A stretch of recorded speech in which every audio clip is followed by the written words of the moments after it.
നമ്മുടെ വീട്ടിൽ ബാക്കി വന്ന മാങ്ങ കൊണ്ട് രാജുമോൾ ഒരു അടിപൊളി മാങ്ങാത്തര ഉണ്ടാക്കി. മാങ്ങാത്തര എന്താണെന്ന് നിങ്ങൾക്ക് അറിയാമോ? നമ്മൾ മാങ്ങ വെള്ളം ചേർക്കാതെ അതിൻ്റെ പ്യൂരെ, അതായത് അതിൻ്റെ പൾപ്പെടുത്ത് മിക്സിയിൽ അടിച്ചതിന് ശേഷം ഈ പറഞ്ഞ പോലെ 2 ദിവസത്തെ വെയിലിലാണ് ഈ പരിപാടി ചെയ്യുന്നത്. ഒരു ദിവസം ഒരു 2 പ്രാവശ്യം വെച്ച് നല്ല പ്ലേറ്റിൽ ഇതിപ്പോൾ കാണിച്ച പോലെ ഇങ്ങനെ സ്പൂൺ വെച്ച് ആക്കി ഉണക്കിയതിന് ശേഷം ഉണങ്ങുന്നതിൻ്റെ മുകളിൽ അടുത്ത കോട്ട് ഇങ്ങനെ ഇട്ട് കൊടുത്തോണ്ടേയിരിക്കണം.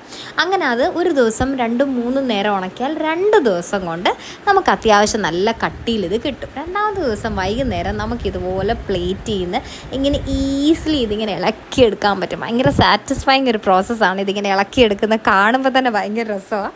അങ്ങനെ ഇളക്കി ഇതെടുത്ത് കഴിയുമ്പോൾ നല്ല ഒരു ഷീറ്റ് പോലെ നമുക്ക് കിട്ടും. നല്ല മധുരമുള്ള ഷീറ്റ്. നമ്മുടെ ഈ മാങ്ങ പ്യൂരയ്ക്കകത്ത് നമ്മൾ ഒന്നും ചേർത്തിട്ടില്ല, മധുരം പോലും ചേർത്തിട്ടില്ല. നല്ല മധുരം ഉള്ളതുകൊണ്ട് നമ്മൾ ഷുഗർ പോലും ആഡ് ചെയ്തിട്ടില്ല. അതിങ്ങനെ റോൾ ചെയ്ത് മടക്കി പ്ലേറ്റിലായിട്ട് അങ്ങോട്ട് മാറ്റുക. ഇത് എത്ര നാൾ വേണമെങ്കിലും നമുക്ക് സൂക്ഷിച്ച് വെക്കാം. അപ്പോൾ ഒന്ന് ഉണ്ടാക്കി കഴിച്ച് നോക്കിയിട്ട് അഭിപ്രായം പറയണേ എല്ലാവരും.